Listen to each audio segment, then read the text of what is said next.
Nicholas is 4 years younger than me, so I'm a middle child and he's the youngest. And we were pretty close. I mean, he died when he was 20. So, that's many years for us to grow up together. And we managed to, my sister and I, convince him to do a lot of things with us. So we always had fun. He was easy to kind of push around. But we were close. We lived in a small rural community, and Nicholas and I kind of were more of a country type, I guess, and we kind of connected that way. So we enjoyed the farming and the living out in the country, I guess, more so than my older sister. So it was nice for us to connect that way and kind of have that bond. And we were close. It was a good relationship, and unfortunately it was cut short. It was very surprising. I mean, we talk a lot about our situation, and we've heard a lot of different stories from many families, and it's difficult for us because we never had the signs to warn us ahead of time that there was even anything struggling, that our brother was, having issues at all. So it was very much sudden, and we were unaware that it was a thought that he would think about on any occasion, let alone follow through with it. So there's a lot of time during when we first found out that I really don't remember exactly everything that happened, because it was like it didn't happen. I mean, it was pretty overwhelming to take it all in at once, and it was because, you spend the whole day with that person, and then suddenly, how did you go from this point of, talking to you all day, and then suddenly, the next day you find out that they're not going to be there anymore. So it was a lot to take in all at once, for sure.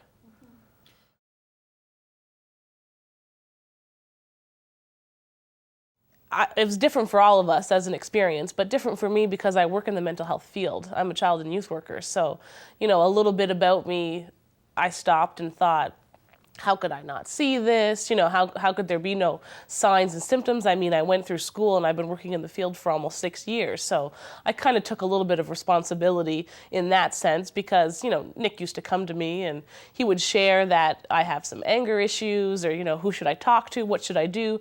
So, I mean, we had an open enough relationship. So I thought to myself, of course, how could none of this information be shared to me? So I struggled a little bit with that, but because of where I work, my work was very supportive.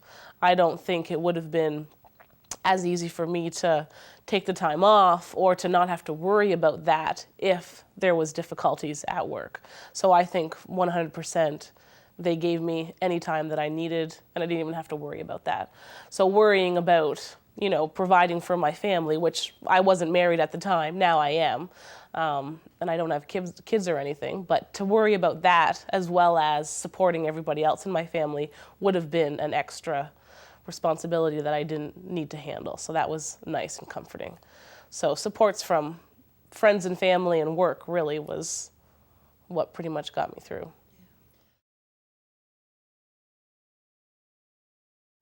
It was interesting with our family because we're not, like, even though we live in a small town, you'd think it should be intensified right from the very beginning.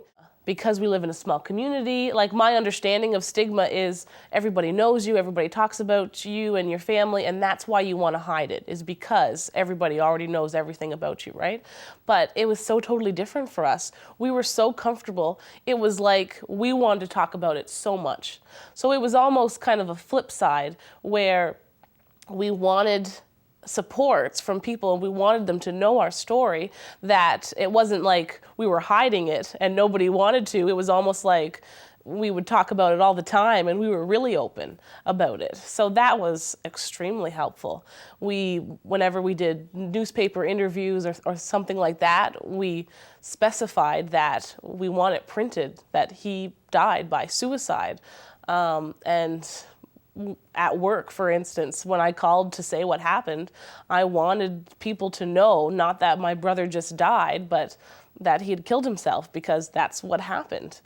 And maybe it's because a little bit about what I do. I work with people and there's labels and all the time, and it doesn't affect how I think of people. So I didn't feel that other people should be affected if they actually knew what happened.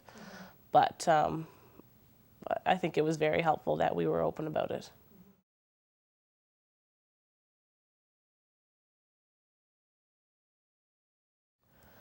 The first year, actually, it would have just been Nicholas died in May, and in October we held our first golf tournament, memorial tournament for him. So I mean, not shortly after, we were going around in the community to all of the businesses asking for support, for donations, and it was obvious as to why we were doing it. So my experience personally, they were very accepting and open. They wanted to support. Numerous people had family members, and it was almost like we were touching them in a way that they never talked about it. But here we are saying, my brother died because of suicide, and we're doing this event, and they're like, oh, I had a cousin or something like that, and you know what? I've never even told anybody. And so it was like, oh my gosh, here we are really doing this for ourselves, but to see the effects that it was having on other people, it was just amazing. Yeah. So I mean, that alone was something that we thought, we have to keep doing something like this because it's not just for us anymore. Yeah, I think when you can go to something and make it not always just a part of you, then there's a little bit of just the weight is lifted, I guess, off of you a little bit more because, you're going to help other people. It's not just for myself anymore. Yeah.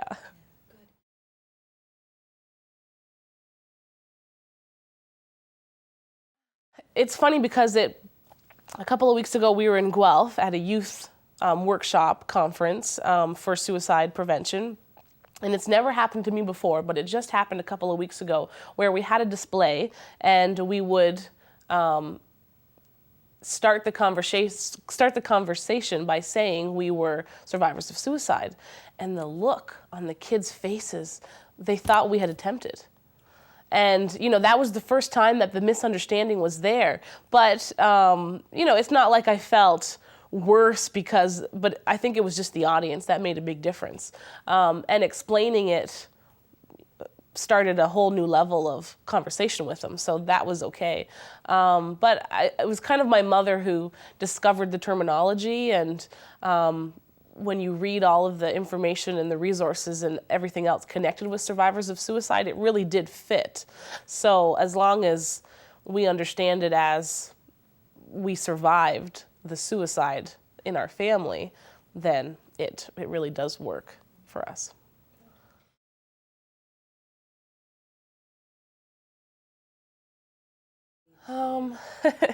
It's funny because I'm normally, I'm always, not that I'm not right now, but I'm a very, happy, relaxed, kind of easygoing person. I don't tend to let things bother me for a long time, even though my sister or mother might think differently. But so I remember the first couple of days even, people would come over to the house and they would actually say to my face, you don't have to be happy all the time. Like, you're actually allowed to cry. And, I mean, of course we cried, and I'm not going to cry 24 hours a day, every day. But it's just funny how some people, I don't know if they were upset to see me happy or if they thought I wouldn't heal properly if I was trying to be happy. But I don't know, it was interesting. Like we would sit and laugh so many times when we were talking about our brother. And yeah, sometimes if there was other people around, you would wonder, is it okay if we laugh? Like, here we are planning a funeral and, we're having fun because we're talking about memories and things like that. So it's interesting when you go to another funeral and you can remember what it was like for us because we made it a comfortable time. We created that atmosphere. So it was happy because we had already gone through so much the days before. That, yeah, everyone's understanding about it is totally different. Yeah.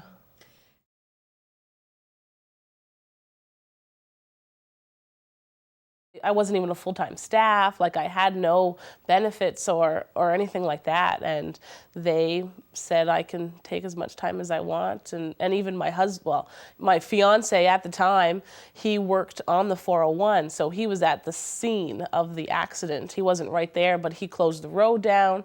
So, I mean, that connection to the incident was so much more traumatic, I would imagine. But because technically he wasn't related to my brother, that he wasn't given the time off that he needed because it wasn't an immediate family member. And I'm like, you know, here I'm thinking, I need you to have time off to be with me, but he can't do that. So I didn't want him to be stressed out or upset about it, so I wouldn't push too much. But it's interesting how so many different places can be different. Yeah.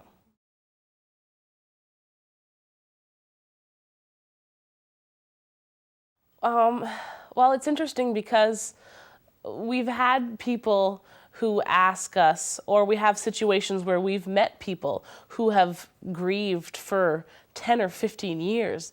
Like, we've just celebrated, well, we've just hit a 2-year milestone with our brother's death.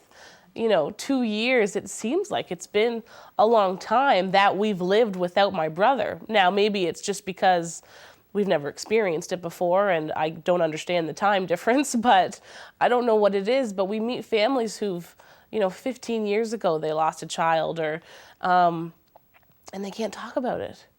And it's, I don't think I've gotten closure. I don't think there's such thing as closure, because I think we've just changed. Like, we've learned how to live our life with my brother who died by suicide.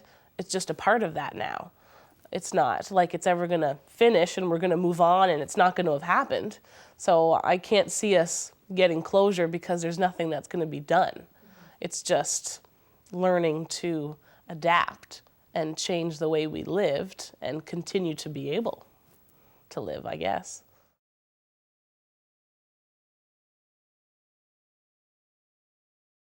I don't know. It's easy for me to think about the future, I guess. Like, it's easy to picture the things that are still going to happen. I mean, we can sit, or I can sit and think about, Nicholas wasn't at my wedding, and, you know, we're going to probably have kids. My husband won't be watching this video, but yes, we're going to have kids. And, you know, there's all those things that it's going to be weird, because I would have liked to have seen what that would have been like for him to be a part of that life. But I'm so excited that that's going to happen sooner or later that, I don't know, I can't just be sad about it. I don't know what it is. Like, we were talking about everything happens for a reason. And I mean, sometimes you say that and there's timings for that saying. You don't say it right at the beginning of a traumatic event. But I don't know, like, I think our family has grown so much, and just our extended family, we've changed so much over the past 2 years, and it's really been good for us. So I think, unfortunately, it had to be at the price of the loss of my brother, but I don't know, I think it's probably for good.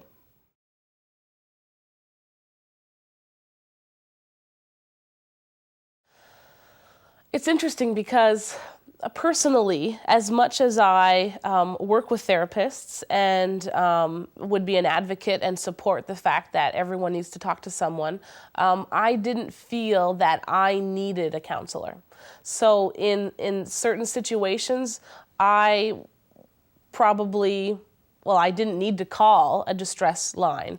I support it 100%, and if I ever needed to, I would like the person on the other line, of course, to have that education. So if somebody would be asking for support, what could an individual say? I think they really want to talk. When somebody calls, it's not because they need you to tell them, you know, what to do or what not to do. It's just because maybe they don't have anyone that listens to them. Like, I like to talk. So, I mean, it's different because everyone in my family is used to that. So we will sit there and, you know, take our turns and share our stories. And And sometimes you feel bad because you talk so much that, you make everybody else cry, but then you take turns doing that, right? So, I mean, we were able to do that in our family, and some families don't do that. So it's very different to go into a household where everyone is just quiet. And people need an outlet. So my understanding would be they want to share what their life was like, and now it's changed, and they just need someone to talk to. So you need to listen. There's nothing you can say to make it better.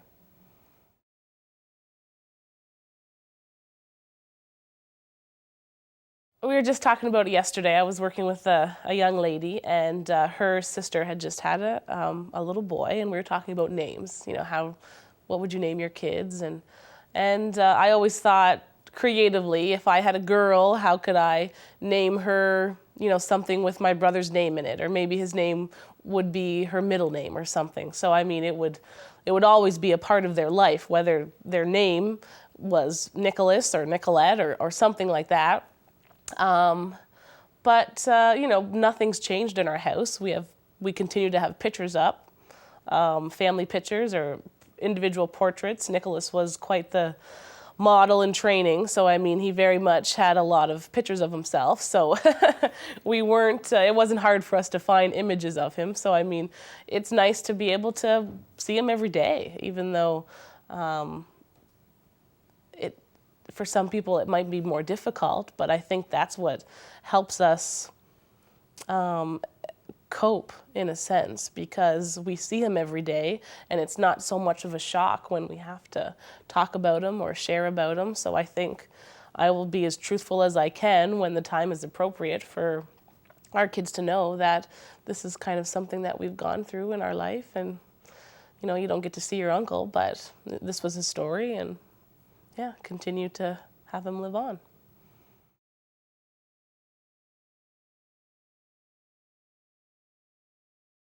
I think it's difficult for our family, it's difficult for any family to move on after you lose someone to suicide, but unfortunately, my brother had a best friend, and 2 months after Nicholas had passed away, I was doing so good. 2 months after Nicholas had passed away, his friend Jason took his life also. So I don't know if it was because the experience was so close that we kind of just drifted through every day. I caught myself saying, 3 months ago, and I was surprised that I forgot what the times was, because it happened, relatively close to Nicholas's date. But again, we wonder, how could we lose our brother and then not notice the difficulty that his friend was going through?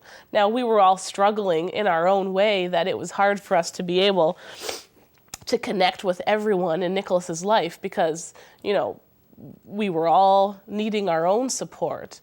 But I don't know, it was kind of, we all used to sit and talk about how it must have been so difficult for him. What was he thinking when he decided that that's how we needed to handle whatever struggles he was going with in his life. And Nicholas's girlfriend and his best friend Jason, they used to talk about it, and they even made a pact that if things ever got so tough, even if handling this was too much for them, they would never resort to something like this. So I think after Jason died, you just asked yourself the same questions all over again. Like, what was so different for him that, we surrounded him as much as we could like a family, and we could support everybody else, but, how couldn't we offer that support to him? So, I don't know, but we seem to overcome it as much as our family could, and as a community, again, we were all struck by the same traumatic event, and we all had to go through the motions once again to try and move on, and I don't know. it was a lot, I think, to happen at once. But it's hard to understand how some people can take things differently and use it as a strength, and how other people just, I don't know, weren't able to do that.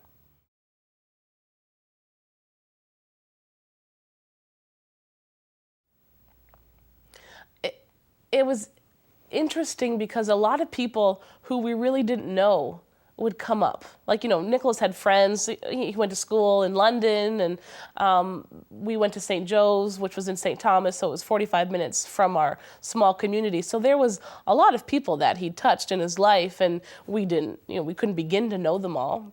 So everyone had such a different connection with them that they could have felt like they should have had that connection. Even though I'm his sister, I didn't live with him every day. And his girlfriend even, she spoke with him that night. So things like that. There was different situations where, yes, I was the last one to speak with him. I probably should have known, or Jason would have gone out with him that night but decided not to. So, maybe he took on some form of responsibility that none of us had. And it was, unfortunately, what made it so much harder for him to accept what had happened and to move on. Yeah.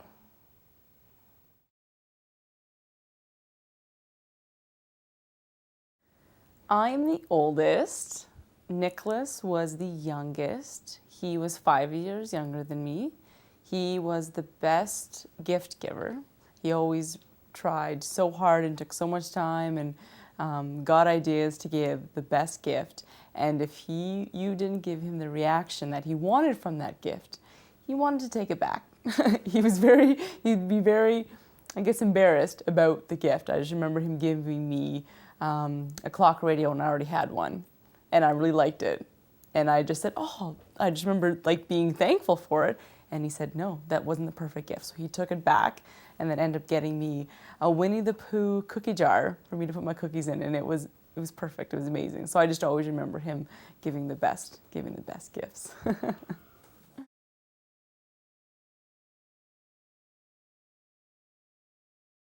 It was Mother's Day weekend. And we all met I was at a wedding, and after the wedding, my husband and I went to my sister Melanie's house, and they live on a country road, huge yard, and we had a picnic on her front lawn on the picnic table, and I believe we had barbecued something. And Nicholas was in such a good mood. Someone had stolen my bike, so he had brought his bike for me to have. I remember us having a rental car and him and Dan trying to get his bike into the rental car. And I remember thinking that was so nice of him to offer up his bike, because I was so upset. I didn't want to buy another bike. It was my brand new bike was stolen, so I was very upset. So it was nice that he had offered me that bike. And then he had showed us in the back of his truck, he had built shelves for his toolbox, for his helmet, for his shoes, for everything, for his work. And it was so well organized. It was something I would have done. I'm a very organized person. So he was so proud of how he built it. I just remember watching him give us the tour of his truck and how proud he was of it. And I just thought he was just so happy. And we had such a good supper together. I just remember that day very vividly. And just to think about, I'm lucky that that's my last memory of him, but that also, for me, there was no signs that the next weekend he was going to be taking his life. To know, sitting with us all as a family was, life was pretty good. And so I had thought.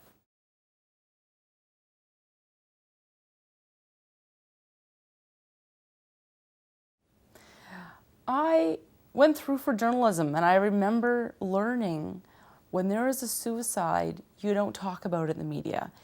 If it caused an accident or something, you'll just talk about the circumstances, but you don't actually talk about what happened, or someone took their life or whatnot. You just leave that part out. But when I was touched by suicide, I went to all my media contacts because I wanted it to be talked about. I don't remember questioning it in school, but as soon as it happened to me, I learned that this wasn't yes, it was a choice Nicholas made. I don't believe it was the Nicholas I knew that made it. It was a different side of him that made that choice.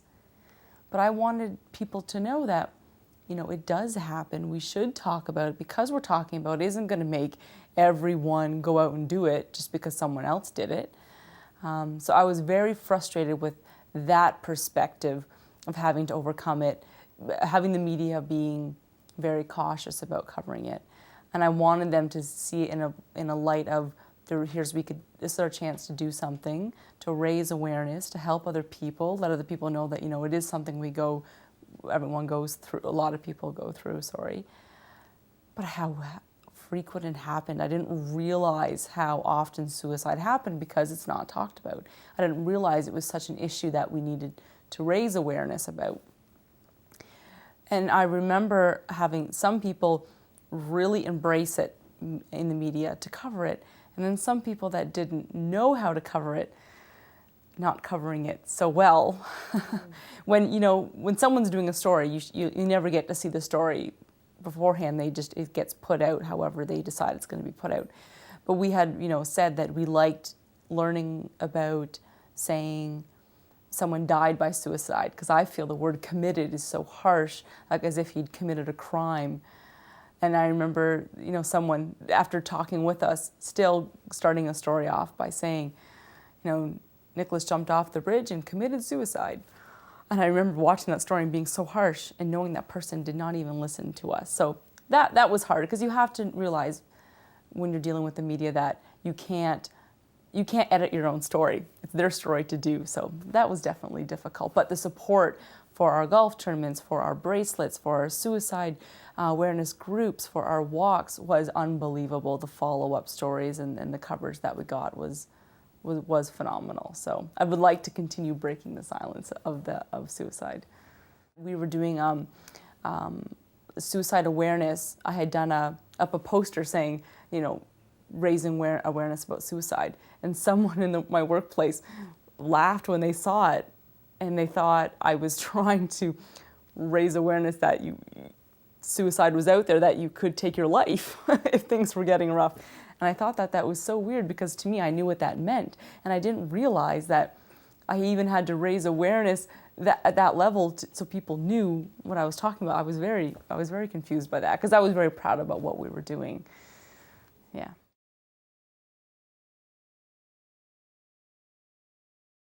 I'm not comfortable with labels, so I don't understand how, for me, when I hear suicide survivor, I don't know how that is me. I know my brother died by suicide, and that's how I prefer to say it. When I know it is used a lot, and my mom and the group and everything, the group is suicide survivors. But for me, I guess I'm just difficult with labels. I'm such a visual person that when I hear a suicide survivor, that just doesn't work for me. But I haven't come up with something that suited me yet.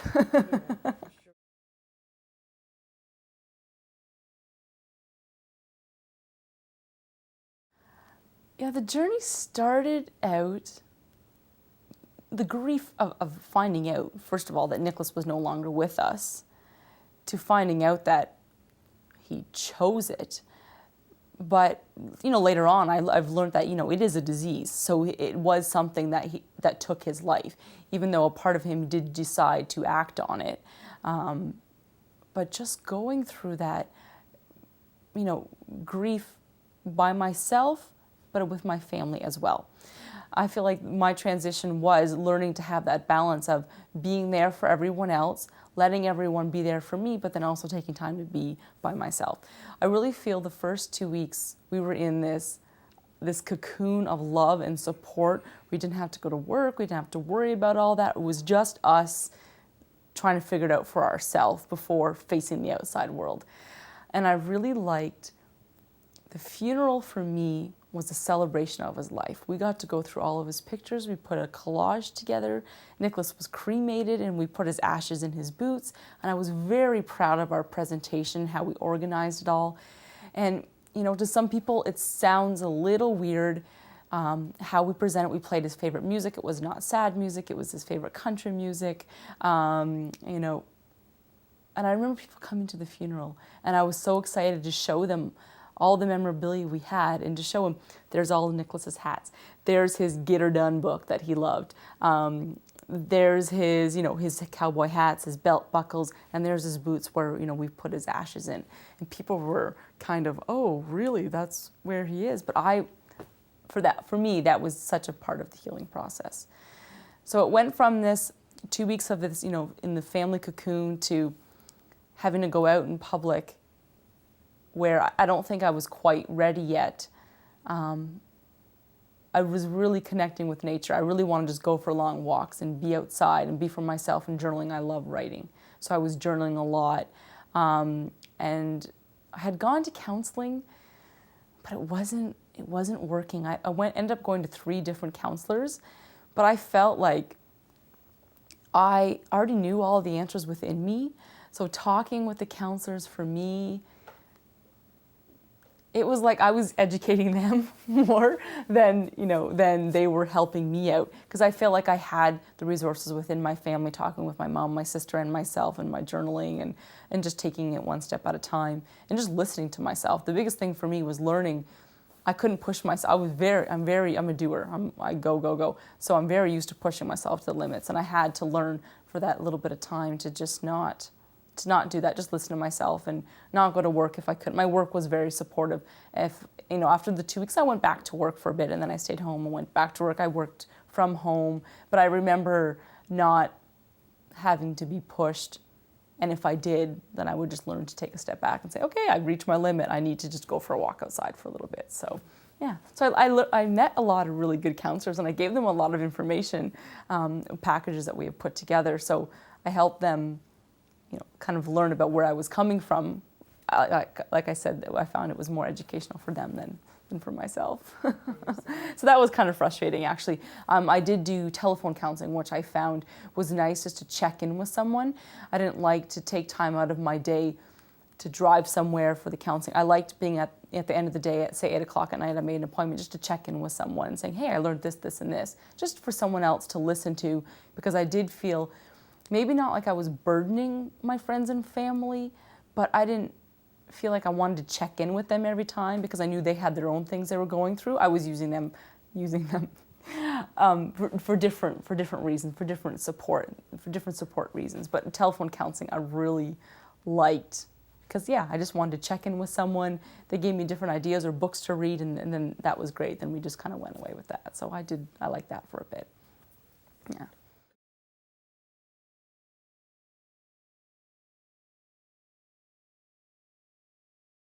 Well, I've had a friend that has tried to take her life, so in different ways, because before I wouldn't have known what to do. So from when I had learned about this, that it was over Christmas time, I learned that she tried to do that. Right away, I was like, I know resources for you. So I put my list together of things. I gave her reading material. She wasn't ready for reading material or anything, but she felt like she was just going to get over it. She did go to her doctor for help. But I put a list together of phone numbers, and I called my mom for help, my sister for help, and put this list of numbers together. And I started doing some calling and saying, before I gave her this number, I want to make sure it was the first one. I can't believe how many numbers and support numbers I called where I left messages, or the number rang forever, or supposed to be 24 hours help. I was so frustrated. How can I give her all of these numbers if I couldn't even get through? And I remember finally getting someone on, actually they returned my phone call, and they apologized, and they said the best thing to do is take her to Emerge. But I couldn't drive to her and take her to Emerge. I wasn't going to call her an ambulance.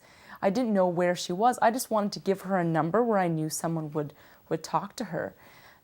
I kind of wish I had the list of numbers now, because from there I learned that it was such a process I had to go through. Like if I, like Hope Line, the Hope Line I remember helping, but it wasn't an ongoing number she could keep calling. It was quite the process, I feel, and research I had to go through to find this list of numbers. And from there, we were putting together this Hope and Healing book, which is out in BC, that we're doing here in Ontario, that I'm excited about, just so we can have those list of numbers where you're not out of the region. One of the places I called, I live in Burlington, so I called Halton Hills, and they said, oh, well, where does she live? Because we can't actually help someone outside Halton Hills, so here's a number you're supposed to call for them. So I called that number, and where I just left a message. So I was very frustrated, having known I wanted to take it seriously. My brother took his life. I wanted a number where I could prevent someone else from doing that. And I remember calling my family doctor and saying, you need to help me out. Where can I go? You're helping me out as well, because I'm so stressed out about this. I want to be able to help someone out. Where do I go? So.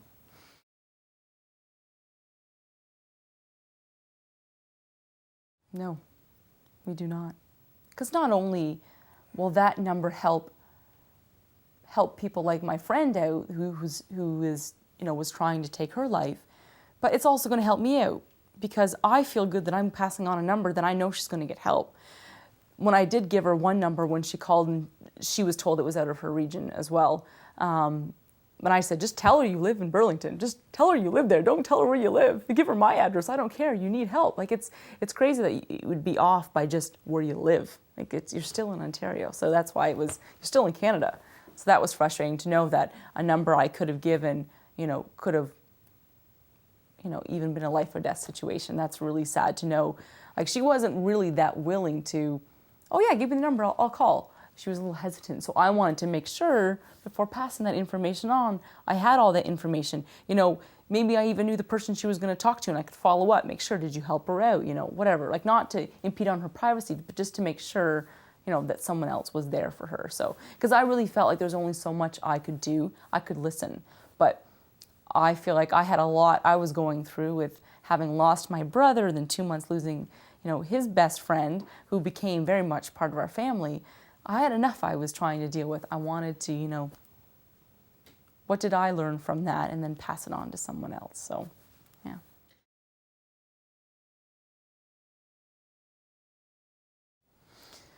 I had done some research about what stigma really was, because again, stigma of suicide didn't give me a good enough visual to understand, what that meant for me. So again, it's just the issues with the labels that I had. But I can see that suicide has an effect on society where there is cliches, where there is people that aren't comfortable talking about it, or they already have this preconceived notion of what suicide is, and they're not willing to budge on that. They're not willing to, learn from, someone like me that has gone through it and sees it from a different perspective. Some people aren't willing to change their perspectives on it. Went to a Catholic school. I have relatives that have gone to Catholic school, and I had a cousin who, after losing Nicholas, in their class, elementary school, a teacher's talking about, if you die by suicide, you're not going to heaven, you're going to hell. How can a child understand what that means? And for them, they're visualizing their loved one actually in hell. So for me, I don't understand how that helps anyone grieve, move on, make sense of things. So for me, that's something that I would like to eventually change within society.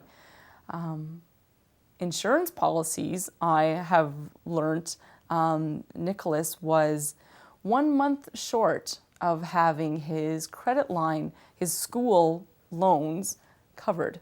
There was, I think it was a 1 or 2 year waiting period, that if he would have waited a month, everything would have been covered. I went through quite the battle, writing letters, talking to lawyers, and getting advice about how to handle this. That there is a way of changing it. There is a way in the future when I have enough resources to put towards that I would like to change.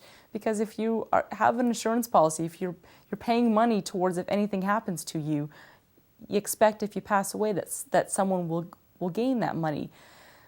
It wasn't even an insurance policy. It was money that he had used for school that now my parents had to pay back. It's not like they were waiting for that extra $5,000. It was now they were in debt because of his death. I would like to be able to change that with insurance policies or insurance or anything, that suicide is a disease. whether, they wait 1 year, 2 years, whatever, it's still a disease that should have fallen under mental health, I feel. So, and actually I really like also to change in the workplaces. You have work and safety, work and WMIS and all that stuff within work, how to keep you healthy and safe at work from chemicals and all other stuff. I really feel like we need some kind of a mental health representative at work as well. So at work, we have a health and safety representative. It would be nice to also have a mental health representative, just so you can, check in with them, or, if you've lost someone by suicide at work or whatever, just so, there is that kind of representative at work. I'm very task-oriented, so if I have a list of tasks to do, once I cross that off, I feel like, yes, okay, I am making the world a better place.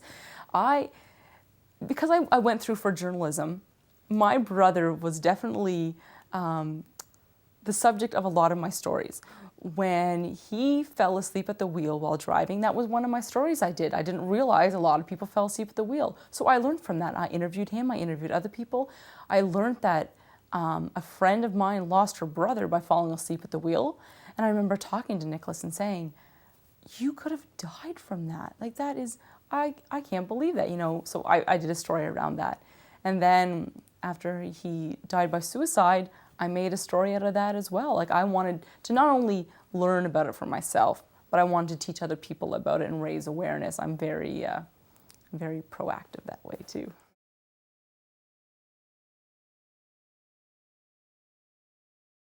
Don't feel ashamed. I just want to empower people to feel proud, I know, everything happens for a reason. At the time, it doesn't feel like it. But later, you learn about yourself. You learn about your family. I learned that I really didn't, know Nicholas as I thought I did. I feel like I know Nicholas more now than I did then, because I realized he must have been going through struggles. At first, when the death certificate came and said, they actually had to determine that he died by suicide, I was really curious to find out. Like, no one was there to see it. So I really wish I could have been, that bird's, not me personally, I guess, but just to have someone actually see if, when he was jumping, was he thinking about it and then he thought, okay, no, but then actually did it? I'm really curious to see that. I'm very inquisitive that way. Because I remember once when him and I were arguing about something, he was so angry, he punched the wall. And as he was punching the wall, he went to turn back because he was realizing he shouldn't have done that, because he really hurt his hand and he ruined the wall. We put a big hole in the wall. And I'll never forget that, just that his reaction to saying, oh, this really makes me mad right now. And he's punching, he was like, oh shoot, shouldn't have done that, but he couldn't stop it. So he thought in the future too slowly. He didn't think about his consequences until he was actually doing it. So I really think about that, where he was thinking, I could just end all this right now. But as he was going to jump, thinking, oh shoot, I shouldn't have done it this way. So I really feel that, Nicholas and I I was born March 15th, he was born March 17th. And even though he's a boy and I was a girl, we really butted heads because I feel like we were a lot alike. So I can really feel that, that's kind of what he was going through. So, and I feel like maybe by doing this and by raising awareness, getting other people to maybe think in the future, to know that there is support out there, that by, doing that really does pass all your pain on to the survivors, because now, what you couldn't deal with or didn't think you couldn't deal with or didn't have support for, now it's all passed on to us and now we're dealing with it. So, yeah.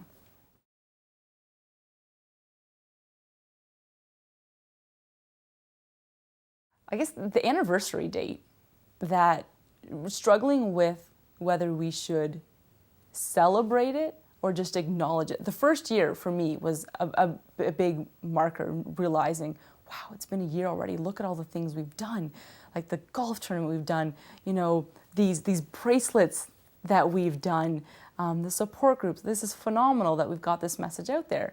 Then when the 2-year mark came, I was so busy, I didn't even realize the day was actually there until I got emails from people that said, oh, thinking about you today. I was thinking, what is today? Oh my gosh, it's been 2 years. So that's crazy that it's only been 2 years, but it's already been 2 years. So that for me, so actually I feel the first year I really wasn't affected that much, but that 2-year mark, getting all those emails from people, I was actually really upset thinking about, wow, I haven't had a brother for 2 years. Like that's pretty, yeah. I guess I hadn't really, that was a different process in the grieving as well. Like I don't think I'm ever gonna stop grieving for Nicholas. It's gonna be every milestone. Like Melanie got married and Nicholas wasn't there. I got married, Nicholas wasn't there. I bought a house and he hasn't seen my house. He hasn't physically seen my house, but I believe he's seeing it somehow.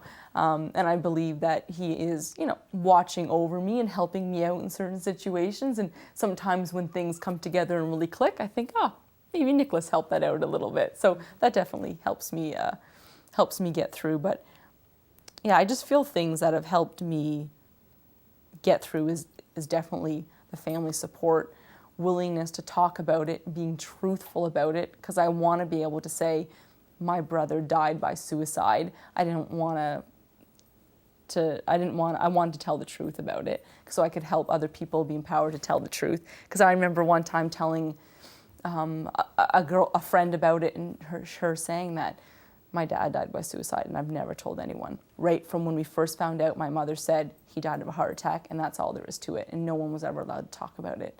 So she felt like she was going through her own grieving right there by telling me that was the first time she'd ever told anyone. So, which I found pretty powerful as well. If all you do is just acknowledge it, that's a huge step in itself, I find. Yeah. Yeah, he would have, but he always had a way of bringing me down a notch.